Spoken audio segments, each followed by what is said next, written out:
नमस्कार, आप देख रहे हैं आर लाइव। अभी हमारे साथ हैं इंजीनियर राजकुमार पासवान, युवा अभ्यास संघ के राष्ट्रीय अध्यक्ष।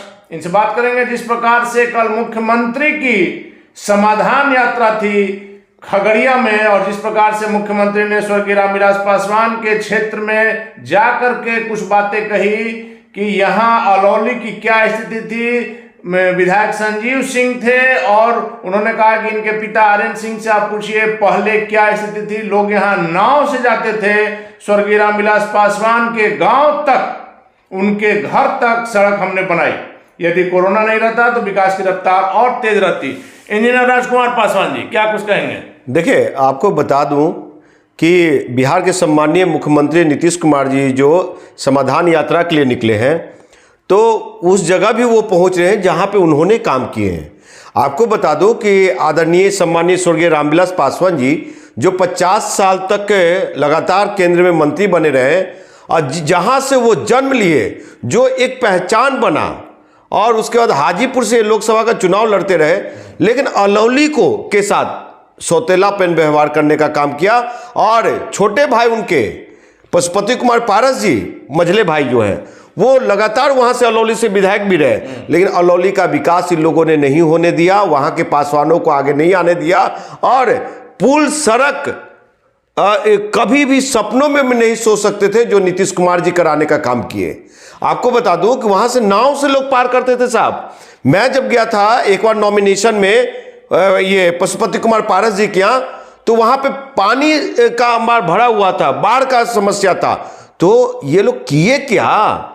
ये सिर्फ चिराग पासवान जो है रात दिन झूठी सपना दिखा रहे हैं लोगों को। हाजीपुर में रेलवे का जोन नीतीश कुमार ने दिया। आपको बता दूं, अगर नीतीश कुमार जी हाजीपुर रेलवे जोन को नहीं रोका होता तो ममता बनर्जी जी लेके चले गए होते बंगाल। समझे साहब? हावड़ा रामविलास जी वाकई में वहां पे सिर्फ ईंट रखा, नींव रखा। श्रीमान पासवान जी, हाजीपुर में रेलवे जोन स्वर्गीय रामविलास पासवान की देन है। अनिल जी सुनिए, क्या दिया है रामविलास पासवान जी ने और इनके परिवार ने, मैं बता दे रहा हूं। नेपेट, सेपेट, होटल मैनेजमेंट और रेलवे जोन, इन चारों में कितने हाजीपुर के बेटा लोग काम कर रहे हैं, ये कितने लोग काम कर रहे हैं। होटल मैनेजमेंट कितने वैशाली जिला का बेटा लोग पढ़ रहा है, ये चिराग पासवान लिस्ट निकाल के दिखा दे। नहीं, इसमें चिराग पासवान से कोई मतलब नहीं है। यहाँ क्यों नहीं साहब? मुख्यमंत्री नीतीश कुमार ने कल जो कहा उस पर बात हो रही है। ये बताइए, बिहार सरकार जमीन नहीं देता तो क्या वहां पे बन जाता रेलवे जोन, नेपेट सेपेट ये सब?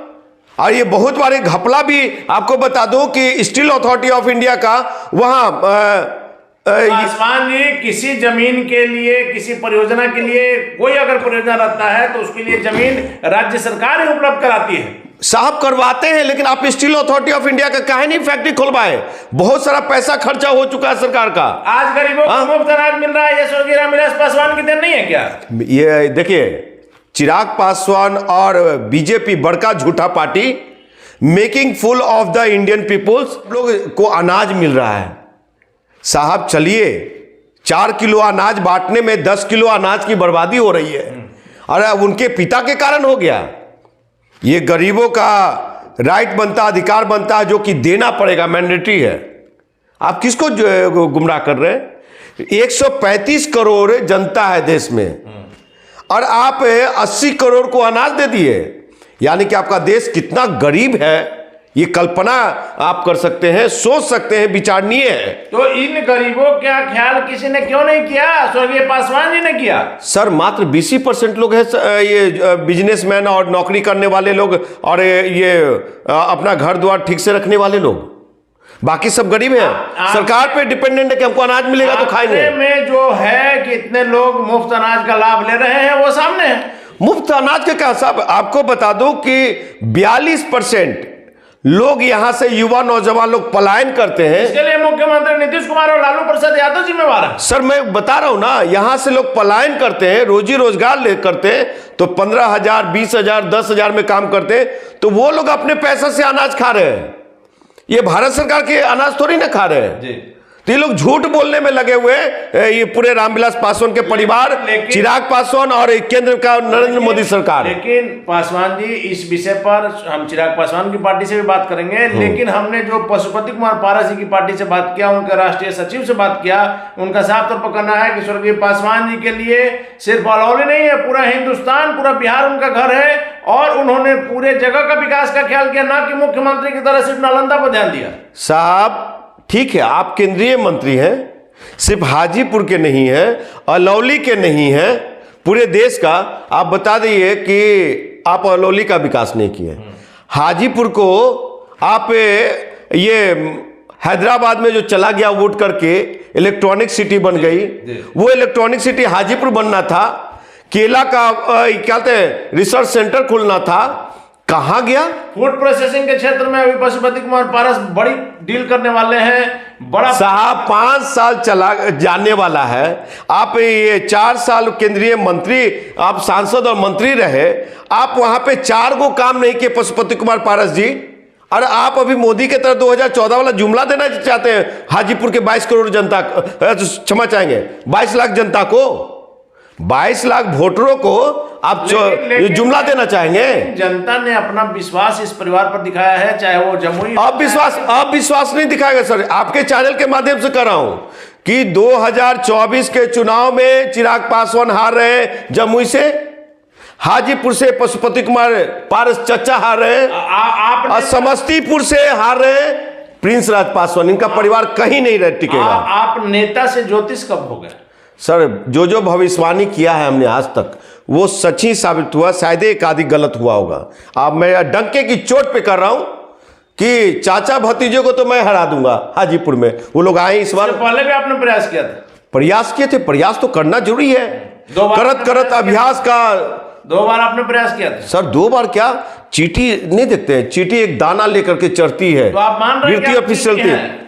चीटी जब मालूम है ना आपको, वो चीटी जब हाथी के सूंड में घुस जाता है तो हाथी को अपना प्राण त्यागना पड़ता है, मैदान छोड़ के भागना पड़ता है। आप इन दिनों नीतीश कुमार, मुख्यमंत्री नीतीश कुमार जी के काफी फॉलोवर आप कह सकते हैं, उनकी प्रशंसा के लिए आप कोई कसर नहीं। आपको अनिल जी सच्चाई बता दूं, आपके चैनल के माध्यम से आपके श्रोता को बताना चाहता हूं मैं आज कि बहुत गालियां भी मिलती है मुझे, लेकिन आज मैं जो बोलूंगा कि नीतीश कुमार का प्रशंसक क्यों है, मैं पढ़ा लिखा हूं ना, अनपढ़ नहीं हूं, दिल्ली यूनिवर्सिटी में आप नौकरी छोड़कर राजनीति में आए हैं। आपको बता दूं कि नीतीश कुमार जी को जो भी बिहार का पासवान लोग गाली बकले, लेकिन स्वर्गीय रामविलास पासवान ने अपने समाज और जाति के लिए जो काम नहीं किए वो नीतीश कुमार ने करने का काम किया है। क्या क्या बताता हूं। नीतीश कुमार ने जो पंचायती राज में समझे सामंतवादी व्यवस्था था, उस कड़ी को तोड़ करके और 50% आरक्षण अनुसूचित जाति जनजाति हर एक जाति हर एक धर्म के महिलाओं को बेटियों को देने का काम किया। इसलिए आज ज्यादा से ज्यादा अनुसूचित जाति जनजाति के लोग, पिछड़ा के लोग, महिला बेटी लोग उस आरक्षण का लाभ लेकर के मुखिया सरपंच वीडियोज ये सब है। दलित महादलित किसने किया? किसने दलितों के वोटों को? साहब दलित महादलित से जितना पासवानों को नुकसान नहीं हुआ उतना रामविलास पासवान जो अंग्रेजी नुमा शासन करके अब पासवानों को कान पे पट्टा लगाए रखा, वो और डगरा पे लेकर के बेचा हर एक दुकान में। गिनीज बुक में नाम ऐसे दर्ज हो गया। सर वो उनका था, गिनीज बुक उनका था, आप बता दीजिए। वो हाजीपुर के वैशाली की जनता लोगों का था, वो जेपी का आवाज था। वो जेपी रामविलास पासवान का नहीं था सर, वो जेपी का आवाज था, जयप्रकाश नारायण जी का आवाज था कि अगर इंदिरा गांधी का अगर उम्मीदवार राम है तो मेरे पास भी रामविलास है, और ये कह करके नारा दे करके पीठ ठोकर के भेजे थे। लेकिन गिनीज बुक में नाम दर्ज आवाज किसका था? उसमें रामविलास पासवान को उतना कोई जानता भी नहीं था साहब। हाजीपुर में आपको बता दूं, और आपको बता देना चाहता हूं कि जो नीतीश कुमार जी ने 100 एकड़ में दुसाधो का भगवान समझे राजा सहलेश का मूर्ति लगाने का काम किया है। अब 50 साल में ये परिवारन पार्टी एक पासवान भवन भी नहीं दिया पटना में, और इसलिए मैं प्रशंसा करता हूं ये 2 काम के कारण। मैं उनका दलाल नहीं हूं, ना, वो तो हम भी समझ रहे हैं। मैं खुद पार्टी चलाता हूं, मैं खुद चुनाव, खुद युवा बिहार सेना के राष्ट्रीय अध्यक्ष। जी हाँ। लेकिन अभी मुख्यमंत्री नीतीश कुमार के खिलाफ आप कल भी थे, जिस प्रकार से हाजीपुर में जो चौकीदार को लेकर के आपने कल भी वहां गए। मैं लगातार सभी चैनलों पे कहता हूं कि जो सरकार जनहित में काम करेगी मैं उसका प्रशंसा करूंगा, अगर नहीं जनहित में काम करेगा उसका मैं विरोध करूंगा। बिहार के सम्मानीय मुख्यमंत्री कहते हैं कि जो शराबबंदी का और शराब पकड़वाएगा, जो पकड़वाएगा वो उस योजना को आगे बढ़ाएगा, पकड़वाएगा, हर जगह नंबर दिया हुआ है उसको, पोल से लेकर, उसको मैं सम्मानित करूंगा, रिवार्ड दूंगा, अवार्ड दूंगा, गुप्त रखा जाएगा, गुप्त रखा जाएगा। लेकिन वैशाली जिला के राजापाकर प्रखंड में, राजापाकर थाने में एक घटना घटी कि एक चौकीदार अमूमन बिहार में पासवान लोग ही हैं, चौकीदार जो है कि दारू का जगह बताता, दारू माफिया के बारे में बताता है, और वो थानेदार उस चौकीदार को मार मार के अधमरा कर देता है, जिसके कारण वो हाजीपुर के सदर अस्पताल में एडमिट है साहब। तो ये बताइए कि कौन लोग फिर पुलिस को सूचना देने का साहस करेगा?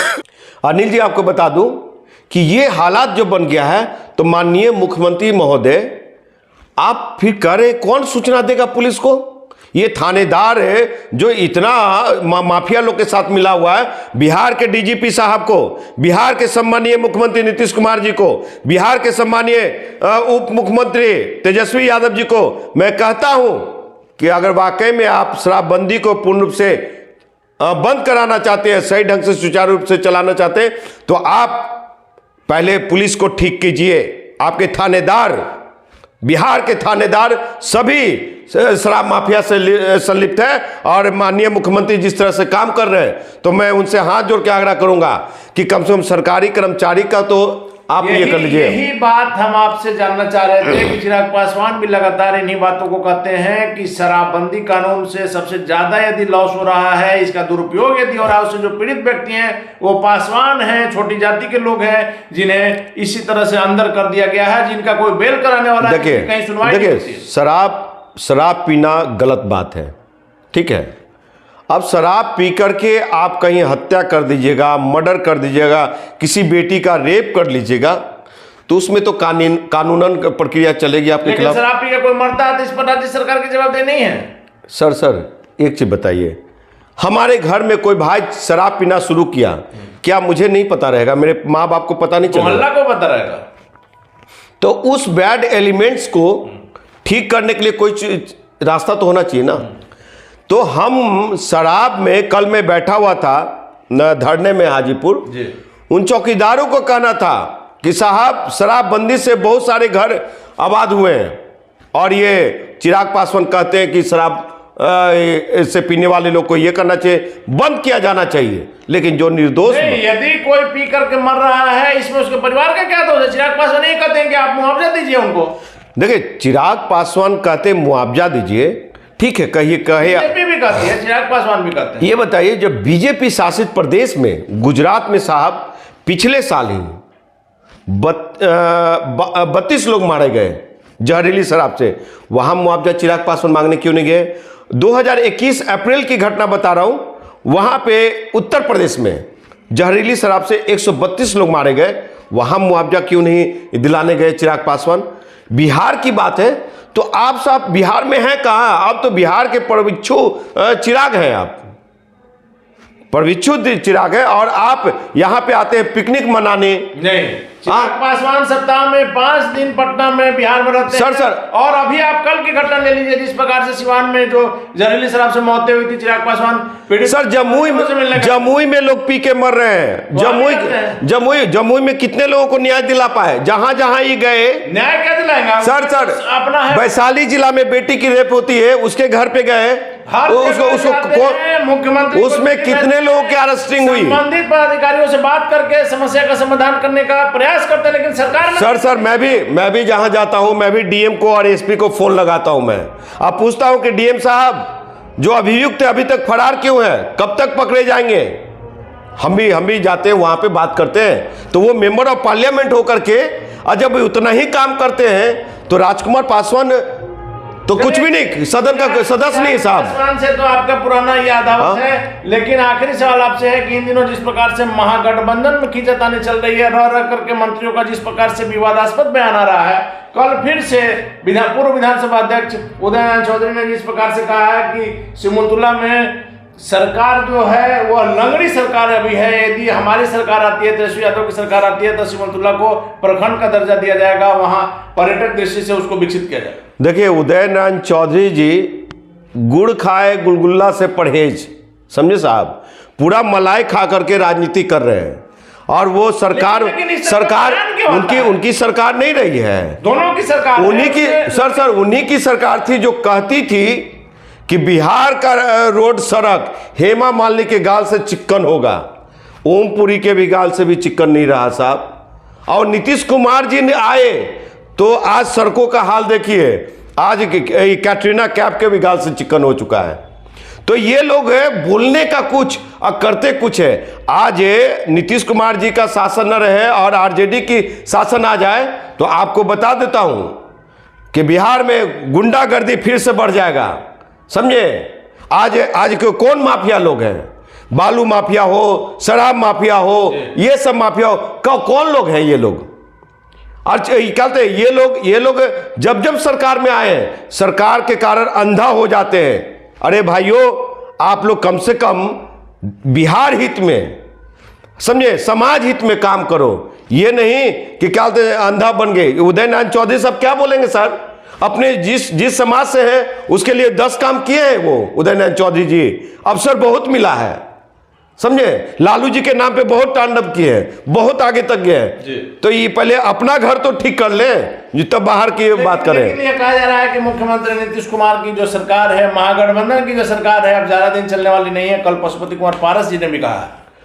देखिए, पारस जी का ठिकाना खुद है, वो केंद्रीय मंत्री, उनका ठिकाना नहीं है। बता रहे हैं ना, अगर गलती से पशुपति कुमार पारस जी को केंद्रीय मंत्री से उनको हटा देती है भाजपा, तो दौड़ करके नीतीश कुमार जी के पैरों में लेट जाएंगे।